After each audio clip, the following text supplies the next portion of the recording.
Urusan awal kematian ini ada 3 perkara penting yang kita akan bincang.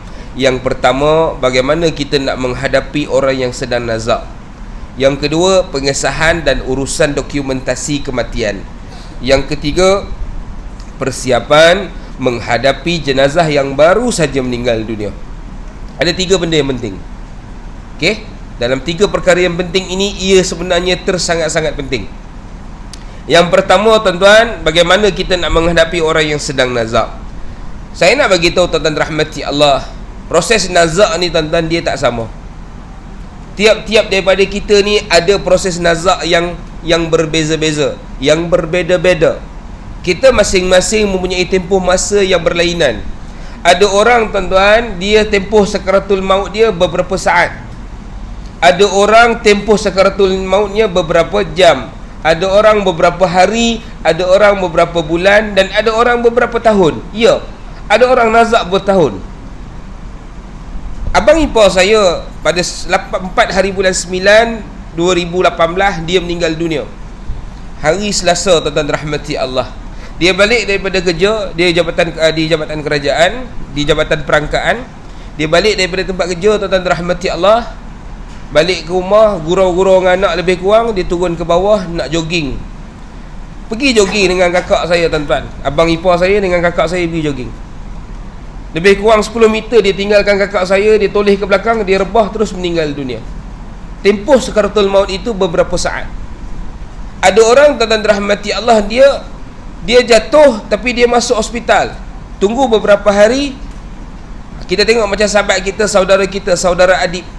Daripada tempoh dia nazak tu nak pergi kepada dia mati, maknanya sempat keluarga datang dan sebagainya. Tempoh ni tuan-tuan rahmati Allah, baginda sallallahu alaihi wasallam suruh kita berdoa, mudah-mudahan Allahumma hawwin alaina fi sakaratil maut, supaya Allah permudahkan tempoh sakaratul maut kita, supaya kita tak diuji. Saya pernah dapat satu kes, tuan-tuan. Ada seorang ni dia nazak macam nak mati dah. Kita pergi tengok memang lembik dah. Tiba-tiba tuan-tuan, besok dia boleh pergi kedai makan. Kali kedua dia nazak, orang datang lagi baca Yasin, sama juga. Esok tu elok. Kali ketiga dia nazak, tuan-tuan, orang tak datang dah. Besok elok lah tu. Tu betul-betul dia mati, tuan-tuan. Tak tunggu esok petang tu dia mati dah. Bila orang bagi tahu, Haji tu dah meninggal, besok dia bangun lah tu.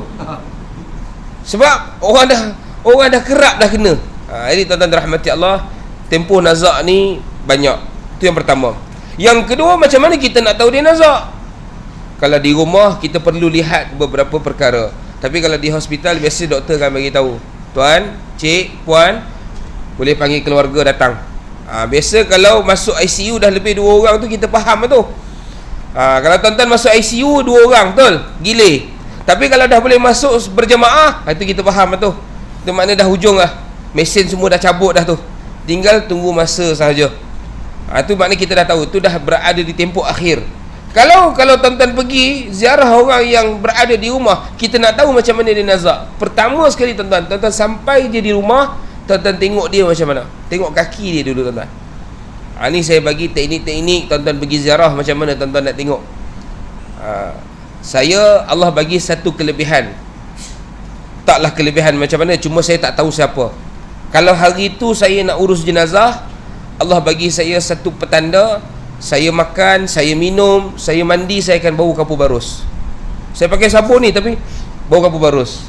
Tu saya tahulah hari tu saya mandikan. Siapa? Saya tak tahu. Dia akan bagi hint, okay, hari ni jangan pergi mana-mana, tunggu, standby. Mana saya tahulah saya akan mandikan jenazah. Tuan-tuan jangan risau, saya sampai tadi saya tak bawa apa-apa.